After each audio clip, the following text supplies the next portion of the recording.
Allah Akbar. Allah. As a commander, my job is to set up an environment for my soldiers where they're comfortable.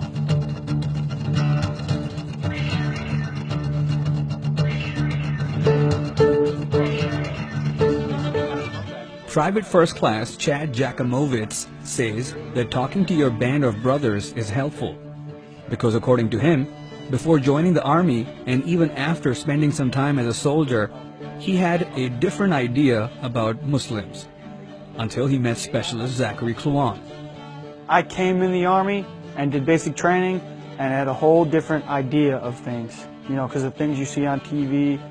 But he's just kind of changed my point of view on certain things. How did he do that? We used to be, you know, I guess bunkmates, or you know, we lived in the same quad, and we would just talk about random things. Like I would ask him about his religion sometimes, you know, and like certain things that he does, why, you know, and he would just talk to me just because I was curious, you know. Before, you know, you could say I was ignorant, you know, because you can't judge a book by its cover. Once I actually opened the book and spoke to him, you know, he just totally blew my mind. Did he ever talk to you about Christianity? I'm Catholic, you know, and he would ask me pretty much the same questions I would ask him. You know, like what is your view? And pretty much, God and Allah, they're the same person. You know, they just have a different name. You know, we're all praying to the same God. He's just a different name. It's evident that spending a little time with someone who has fears about your faith can seriously help in dispelling rumors and misconceptions.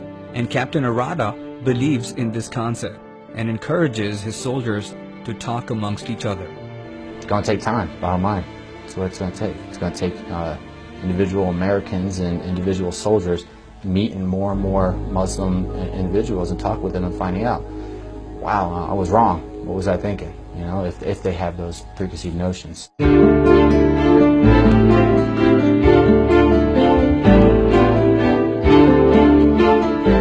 But besides experiencing individual Islamophobia from fellow soldiers, Zachary Kluan also talked about Islamophobic remarks from some members who belong to the chain of command. To be honest with you, I really don't know. I don't know why.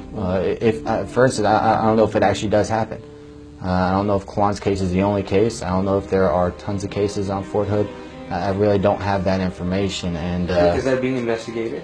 There are more cases like that? I believe so, but I'm not sure. I'm not sure, honestly. So right now, I think the main idea of Fort Hood is, you know, as a commander, you know, I talked about command climate. As a commander, my job is to set up an environment for my soldiers where they are comfortable.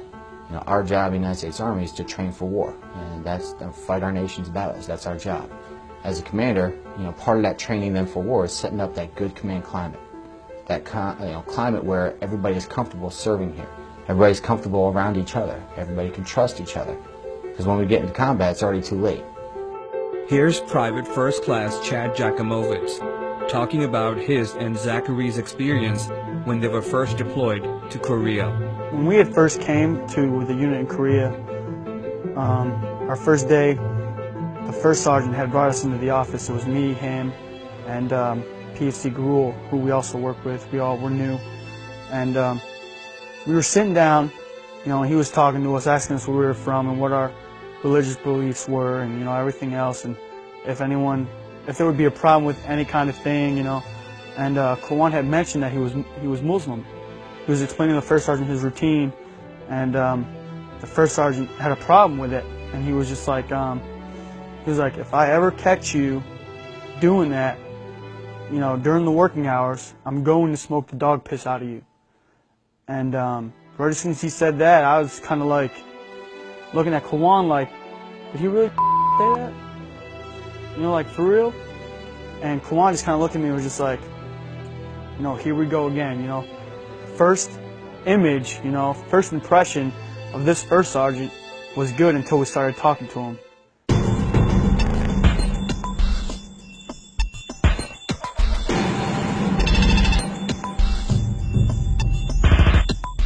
As I was trying to comprehend all the data going into my head, I asked Captain Arata again that the command climate is a very specific thing we've heard complaints of. Maybe not in his own unit, but according to Specialist Kluan and other young soldiers, there are people within the chain of command who showed prejudice against Zachary, simply because he's a Muslim. I can't talk about what the rest of Fort Hood and all that. I could just talk about my specific unit and stuff that I've tried to do to implement to allow for that comfortable atmosphere, allow people to serve comfortably, and work so far for me.